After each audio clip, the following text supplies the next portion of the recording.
Well, it was supposed to be a humanitarian intervention, an effort to help a people who rose up against a brutal regime, blood to prevent a bloodbath, or so went the argument.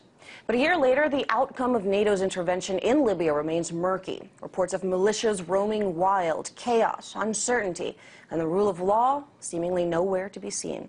Now, are these the growing pains of democracy or the continuation of a civil war that shows no sign of resting up? Well, journalist Stephen Lenman joins me now. He's been covering this issue. So let's take the question to him. Stephen, what's your assessment of the current events in Libya a year later? Libya, in a word, Lucy, is a charnel house. Libya, before the insurgency began, before a NATO-backed, supported armed insurgency began, was peaceful and calm. It had Africa's highest standard of living. The Libyan people had benefits Americans can only dream of: free education, free health care, stipends for newlyweds, free housing help. There was no homelessness in Libya. Libya now is ravaged. NATO came in. Whenever NATO shows up, Lucy, violence, mass killing, mass destruction follows, and now it continues to rage. It will rage. There'll be protracted conflict, I think, for years to come. You've got these rogue killer gangs, the same ones, the same types that are ravaging Syria, they're ravaging Libya. Libyans are being killed. There's a green resistance. This is the Jamahiriya loyalists, the people who supported Gaddafi with good reason. He supported them. He gave them all these wonderful social benefits. They're all gone. NATO took them away. The country is absolutely in turmoil, and this thing will go on. Well, let's not paint Gaddafi as a saint. Of course, a lot of atrocious crimes committed by that government, too, but that still doesn't necessarily rise to the level of interventionism. And so you mentioned Syria.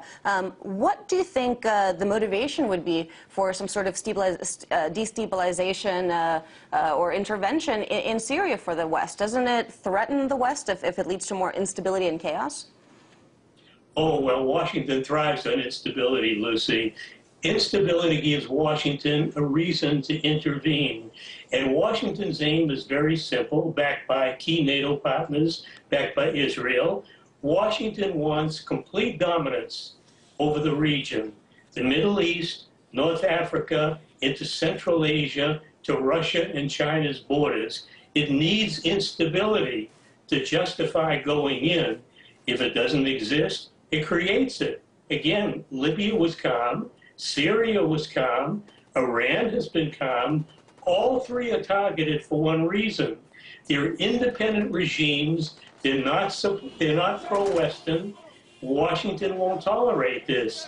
It wants pro-Western client states. Where they don't exist, Washington intervenes any way it needs to. But Stephen, in the case of Syria, for example, if we look at who the opposition is, right, we have these Sunni youths. Many of them have been radicalized after years of sort of living in the minority there. And if we do back the rebels, if there is intervention, if these guys come into power, what's the guarantee that this would be some sort of a government that would be subservient or even open to working with the U.S.? We haven't really had the best history of working with radical Islamists, say for arming the Mujahideen in Afghanistan in our fights against the Soviets. Well, the Mujahideen were created by the West during the Reagan administration. Al-Qaeda is a Washington-created entity. Al-Qaeda, by the way, is used both as enemy and an ally. It's used as an ally, the Mujahideen in Afghanistan. How is Al-Qaeda used as an ally? I'm sorry? How is Al-Qaeda used as an ally? Well, the Mujahideen fought the Soviets in Afghanistan, and that was the ally. But rhetorically, Al-Qaeda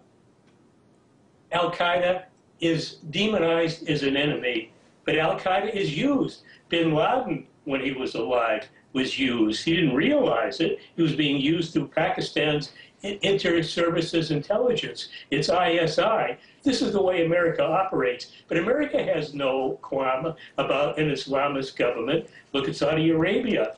Extremely radicalized Islamists, close U.S. ally. It would be very happy to assemble a government in Syria, in Libya, anywhere in the region. What America wants is any regime, whether it's Islamist, secular, whatever, radical, not so radical. It simply wants a regime that supports Western interests, mainly Washington's. What's going on in Syria, you've got two opposition groups. You've got a nonviolent one internally in the country, and you've got the violent Western-generated one, the Free Syrian Army, the Syrian National Council based in Turkey. They support violence. But the nonviolent opposition, Assad doesn't attack them.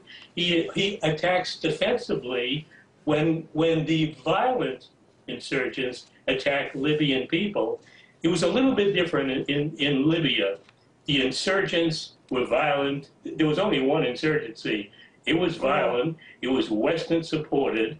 It was supported on the ground by UK, by French, by Qatari special forces, U.S. and British intelligence. Early on, before the bombing began in March in Libya, six UK special forces were helicoptered in at night.